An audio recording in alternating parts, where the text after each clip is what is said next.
What's up, good people? My name is AJ, and you are watching Straight Talks.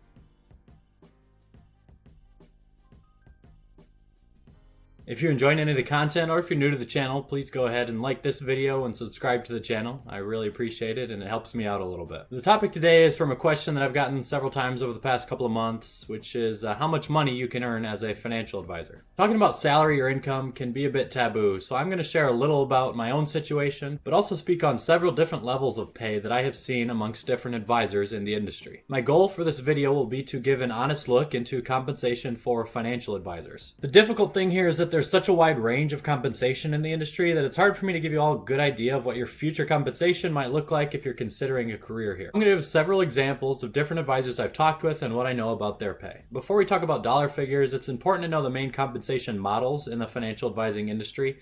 You have all commission model, a performance-based model, and then a salary-only model. The commission model is what I would consider like the old school compensation model for financial advisors, but it is probably still the most popular in the industry. The way that commission-only pay works is that you're paid only from your personal book of business and the weekly production that you can generate from that book. And that production comes from fees generated out of your clients' accounts. Now, almost all financial advisors were paid this way back in the 70s and 80s. Still some firms like Morgan Stanley, Raymond James, AXA Equitable, they hire in young advisors to work under this model. There can be a couple of problems with this. When you're starting off in your career as a financial advisor, your pay will be very little or zero under that model. And it can create conflicts of interest too with your clients when you're paid just to trade their accounts or sell them certain products. Since you're paid only based on your clients' accounts, I've seen advisors in this model that make as little as like $20,000 a year and others that make literally over $1 million a year. And it's extremely dependent on your clients and your book of business. Next is what I'm kind of calling the performance-based model, but it's really a hybrid model, and this is how I'm paid. So this looks like half or most of your total compensation coming from a base salary,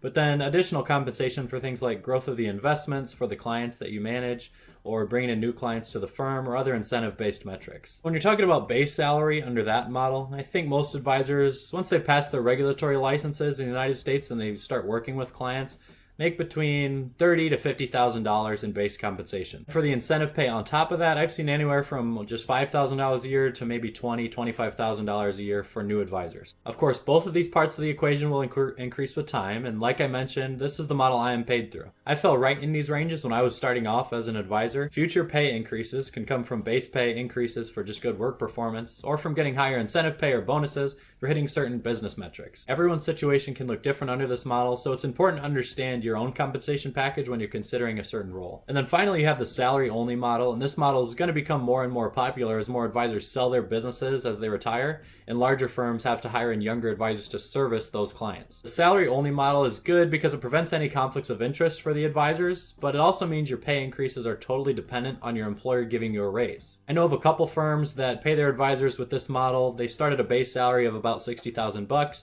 and then they have set raises that the advisor gets every year as long as they're doing their job well. By later on in your 30s and in your 40s, you can reasonably expect to be earning $200,000 a year under this salary-only model. In my opinion, that number will be fairly consistent across the other two compensation models that we've talked about also at this point in your career. That's to say, I don't think any of these three models is necessarily the best in terms of getting the most pay. So when considering your compensation package, unless you really don't want to have to do the sales-focused activities, you shouldn't be all that concerned over which of those models you're going into, at least from a pay perspective. And the final point I want to make about compensation numbers will pertain to the partners of any of these types of financial advising firms. This is where the pay can get really top-heavy. Because some firms just have so much more money under management that they are billing fees from, I've seen partners of some of those bigger firms earning $500,000 to $1 million a year. And the top paid partners at some of the biggest financial planning firms in the biggest cities in the United States make over $10 million every year. You can see how this industry can result in a really wide range of total compensation. I also think this industry pretty heavily rewards interpersonal skills or communication skills and just being able to work with clients and be a good person for your clients. So when I talk about this range and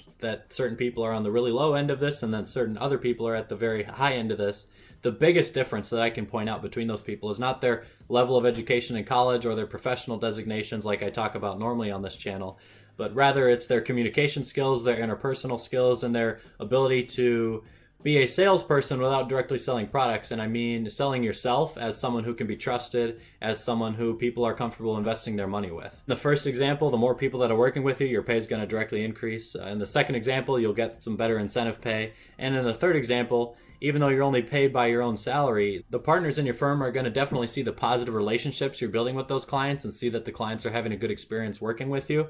And your annual raises that I talked about with that model will most likely be larger for better performing junior advisors than others. So if you're serious about joining this industry for the purpose of trying to earn a higher future compensation, then that's something you need to really consider. If anyone has any questions for me about those compensation models or how certain firms that they might be seeing out there that they could potentially be applying to jobs for, how they work, then feel free to just go ahead and leave me some questions. I'm happy to give you any answers that I know to. I'm interested also to hear about just some of your personal stories, so let me know in the comments how the financial situation for you has changed, if you're already working as an FA throughout your journey in that process. And thanks for watching this video.